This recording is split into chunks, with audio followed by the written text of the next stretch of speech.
Hello, and welcome back to our Daily Games series. I apologize for missing yesterday's episode. I just wasn't really feeling it. I don't know. I'm kind of I'm still trying to figure out exactly what kind of content I want to make on this YouTube channel, and also like trying to reconcile the fact that I don't really have the knowledge or the skills to make the kind of content I want to make. Um so I don't know. I'm not saying I'm gonna stop making daily games videos anytime soon, or videos in general. But I am, thinking about long term, like what kind of stuff I want to put on this channel. And it's a lot to think about.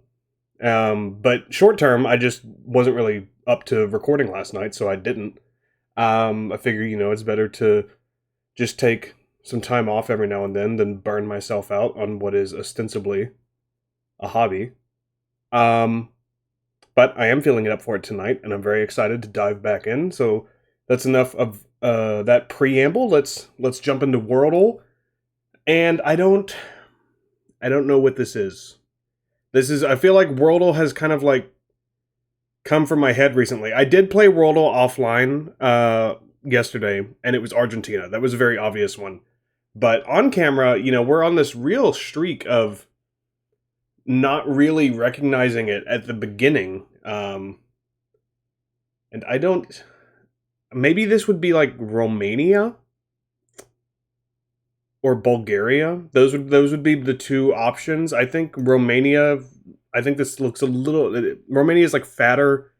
Bulgaria, I think, has a arch on the coastline instead of this like somewhat straight line. I don't know about this. This doesn't look like a natural coast to me. Like this looks like a piece of land that's someone took in a war or something like that, which would not be Romania. But I'm going to go for it anyway.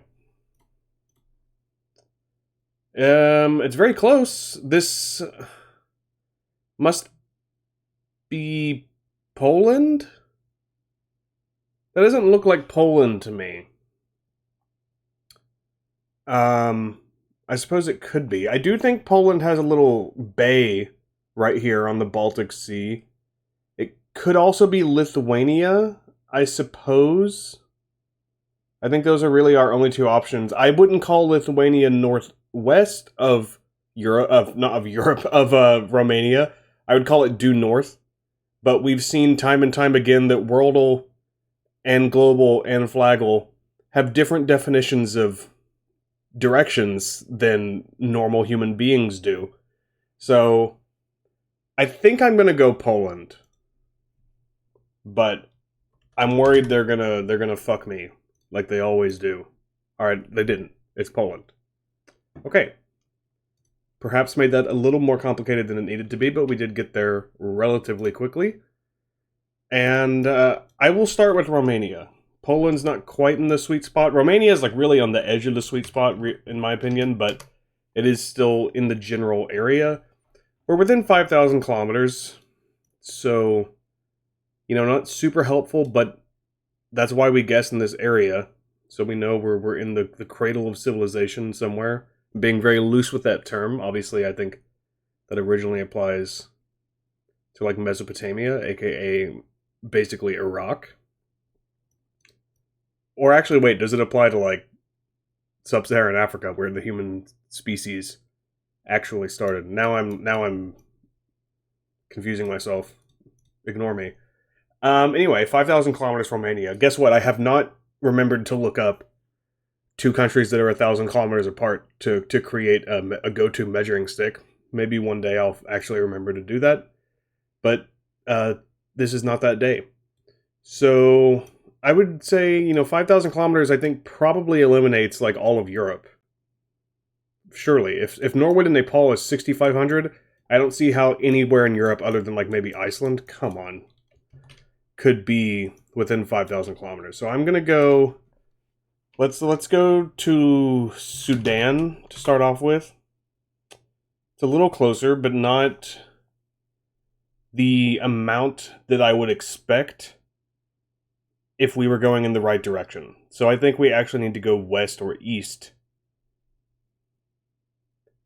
And I'm going to go west. because east would basically require me to go north. Maybe that would explain why. No, that would be too close, I think. Okay, yeah, I'm gonna go west. Let's go to Mali. Very close. But does not... Okay, I'm pretty sure haven't we been in this exact scenario where it was exactly 220 kilometers from Mali and it was the Gambia? Am I making something up just like within the last week? Because I was like, oh yeah, Cote d'Ivoire and maybe Ghana like border Mali, so it can't be those. I suppose it could be Nigeria, but it can't be Mauritania. I don't know about... It can't be Burkina Faso. I don't think it can be Senegal. I don't know about Guinea-Bissau. It could be Liberia, I suppose. But I'm like 95% sure it was exactly 220 kilometers, and it was the Gambia. All right. Maybe not. Or maybe this is just coincidentally exactly the distance from Mali to the Gambia as it is to this country. So let's go with like Ghana. Wrong direction. So what is Mali closer to? So the gap between them is going to be smaller than this, I think. Or like the same distance.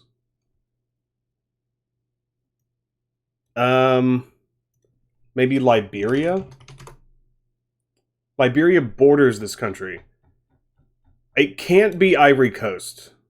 But because that would border Ghana, and I'm also pretty sure that would border Mali. So it is probably Sierra Leone or Guinea-Bissau, one of those two. But I think it's probably Sierra Leone. Okay, cool. Globle has not been super kind to us lately. I mean, we've been doing okay. We're not like going on like a 15-20 guess trek or anything like that, but after like 10 days or whatever of lowering our average pretty consistently, our average is now back up to exactly 6, which is really disappointing because it just took like 3 or 4 days to erase almost 2 weeks worth of progress. Let's go with Senegal. That looks like the Dutch flag, but this says we're 12,000 kilometers east of Senegal. That means we're in Southeast Asia or Northwest Oceania or something like that. I know, obviously, like the Dutch East Indies were a thing for a long time. There's a lot of Dutch influence in the area. But this is not Indonesia's flag. This is not Malaysia's flag. This is not Singapore's flag. I don't know what Brunei's flag looks like. I don't know what Timor-Leste's flag looks like. But I want to say Timor-Leste has Portuguese colonial heritage influence, whatever the correct terminology is, rather than Dutch. So I think this is either a territory that I can't think of, or like Brunei. Or this is just Thailand. I'm so dumb. Oh my god. I don't know why it didn't occur to me that you could just reflect that pattern up to the top. That's really embarrassing. Literally has nothing to do with the Dutch flag. Okay. This looks so familiar. I know I always say that. Is this the lighthouse? I feel like this is either the Seventh Seal, the Ingmar Bergman film, or The Lighthouse. But I recently rewatched The Lighthouse a couple of weeks ago, and there was definitely something about... It's the seagull. Like, Robert Pattinson, like, loses his mind because of the seagull, and he kills the seagull, spoilers, and it, like, brings bad luck to them, right? So I think this is The Lighthouse.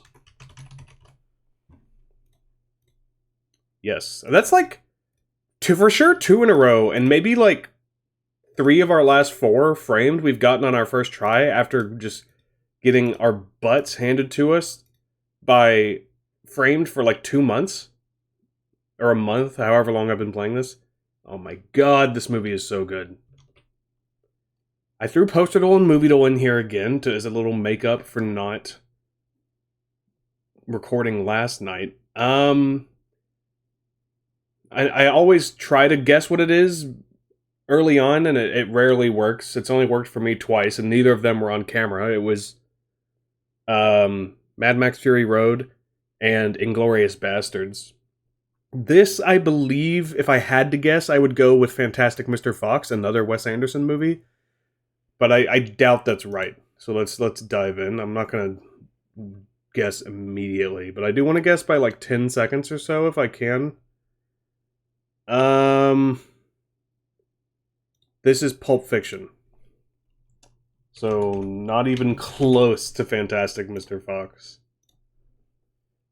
One of probably like the 5 most iconic posters, at least of the last 40 years, if not like of all time. I'm gonna be honest. I've only seen Pulp Fiction once. I'm not so, and it was probably 7 years ago or something like that. So I don't want to make these sweeping statements, but I didn't really get the hype. You know, I thought it was good, but certainly not like top 3 or 4 Tarantino for me. I need to rewatch it. Hopefully this is something I've seen. Otherwise, it's going to be kind of awkward. Here we go.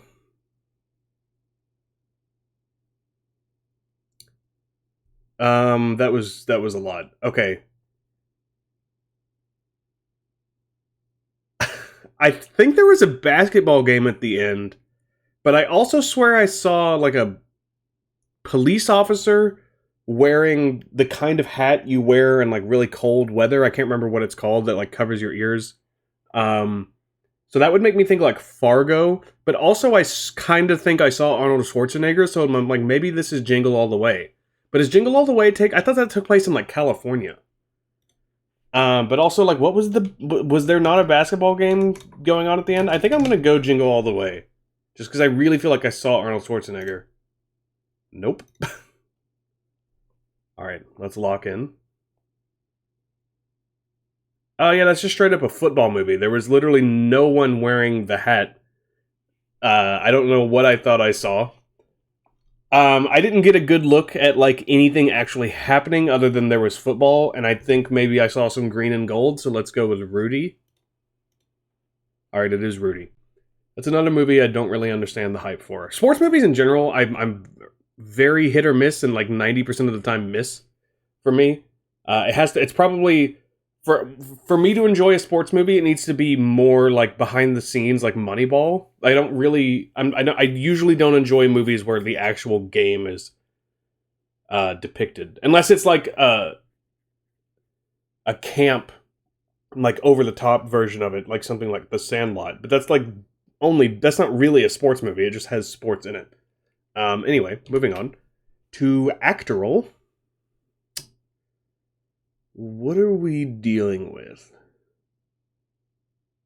This, when I see a colon and sci-fi, I think a Terminator movie.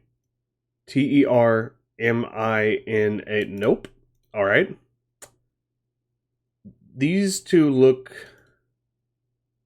Or wait. A lot of these titles look the same. These two especially. 95 to 2004. Is this before Before Sunrise, Sunset, Midnight? Okay. My favorite trilogy of all time, you know, some of my favorite movies of all time. Before Sunset and Before Sunrise have appeared in my Letterboxd top 4. Before Sunset frequently like moves in and out of my number 4 spot all the time. Probably like at least once every other month I move it back to my number 4. And then it gets supplanted by something else that occupies my fascination for a moment. But it's one of my like 10 favorite movies for sure of all time. Before Sunset is just incredible. There's really only 2 options. I hope this isn't Ethan Hawke, because there would be a whole lot of other movies on here. So I can only assume this is Julie Delpy. I don't honestly know what else she has been in besides these 3 movies. She's a French actress. She's great. I would kind of be surprised if she had this many other 7s on IMDb. Like, this is more than like Jamie Lee Curtis had. This is more than a lot of people we've had on Actorle had. But if it's not, Julie Delpy. I have literally no idea who it is because those movies really only have 2 people in it. She is an option. Okay, it is Julie Delpy. All right. Yeah, probably. Oh, she's in the Trois Couleurs movies. I've never seen these. You know, they're like widely considered to be like among the best movies of all time. From what I understand, there's a trilogy of French movies released all in 1994. Obviously, I don't even know what they're about. Apparently, they're drama, romance, mystery, music, comedies. You know, standard French stuff. She was in Avengers: Age of Ultron. Excuse me? I don't know what Broken Flowers is. Julie Delpy was in Avengers: Age of Ultron? I don't believe you. I mean, I obviously she was. Maybe it was a small role. But that's very surprising to me. But anyway, I mean, I love Julie Delpy. You know, the first time I watched Before Sunrise, I like literally fell in love with her. I feel like she probably had that effect on a lot of people, as did Ethan Hawke. You know, they're 2 very beautiful people. Is probably like, I mean, this is not an interesting take or a hot take. Like, this is one of the most critically beloved movies of all time. But you know, it's just a perfect fucking romance movie. If you haven't seen the Before trilogy, you simply have to watch them. They are. If I were going to a desert island, this is kind of cheating because it's 3 movies. But if you told me I could only take 3 movies, there's a very high possibility that these would be the 3 movies I chose. Like, you know, I could see an argument being made that, like, oh, you don't want to take 3 movies from the same series. You want some variety, blah, blah, blah. I don't care. These movies are perfect. I could watch them over and over and over and over again. The Criterion Collection packaging of these movies is among my favorite Criterion packaging for any movie I own. They're beautiful. The behind the scenes, like watching Richard Linklater and Ethan Hawke and Julie Delpy, like, because they all wrote the movies together. Watching them interact and goof off, like, oh, if you're ever feeling, I mean, maybe if you're like feeling lonely, they might make you sad because the romance is so pure. But it's if you've ever been in a romantic relationship, they'll also make you feel. I mean, especially I'm only 26, you know, and I'm not married, so I have limited experience. But like, especially Before Sunrise, the beginning stages of a romance, and Before Sunset, you know, I don't think any movie I've ever seen captures the real depiction of a relationship the way that this series does. It's I cannot recommend it enough. Legitimately, like, in contention for my favorite movie of all time. Thank you guys so much for watching. That's the end of this video. I hope you enjoyed. If you did, please leave a like and subscribe. Go watch the Before trilogy. I think they're probably streaming on HBO Max. I don't know that for sure, but if I had to guess, that would be the first place I looked. And hopefully I'll keep recording as often as I'm up for it, and I'll see you guys again next time. Bye-bye.